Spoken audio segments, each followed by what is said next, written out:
We're doing Cynful chicken piccata today. We're going to start out by seasoning our thin sliced chicken breast with salt and pepper, as much as you'd like. This is to your taste. Add 1 tablespoon of olive oil and 2 tablespoons of butter to a hot pan and allow it to melt and mix. Add your chicken, and we're going to sear these until they're good and golden brown. They should actually be done by the time you're finished because they're thin. Remove them from the pan.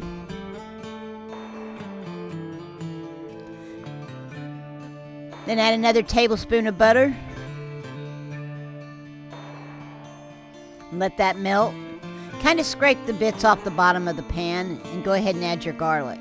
We're going to cook the garlic for 30 seconds to 1 minute until it becomes fragrant. We don't want to burn it. And then we're going to add our chicken broth, our white wine, lemon juice, and lemon zest. And then the capers. And kind of stir that around a little bit, get it all mixed in.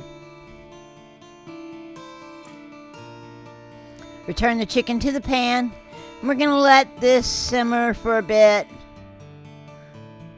About 3 or 4 minutes. Meanwhile, we have our pasta. Add that remaining butter and then the spinach. And we're going to use the heat of the pasta to wilt the spinach. So it looks like we're adding a lot, but once it gets wilted, it's really not that much. You just kind of turn it, get that pasta on top of it so that the heat gets it wilted.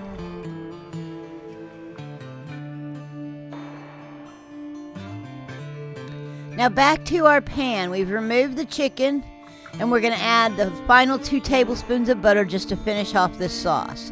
It's not going to be a thick sauce. It's going to be relatively thin, but this butter will tighten it up a little bit.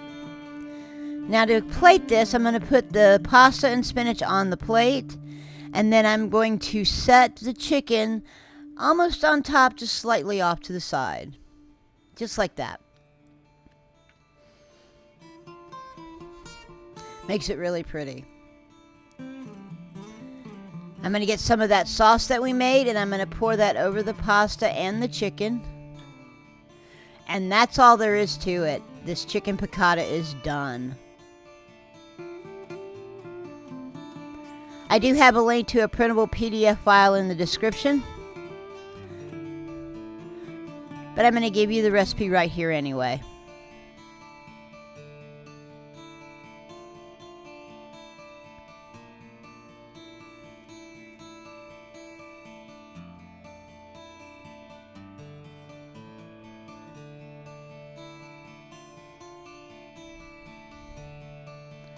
I would so like to thank you guys for joining me in my kitchen today. Please like and subscribe. And as always, have a great day.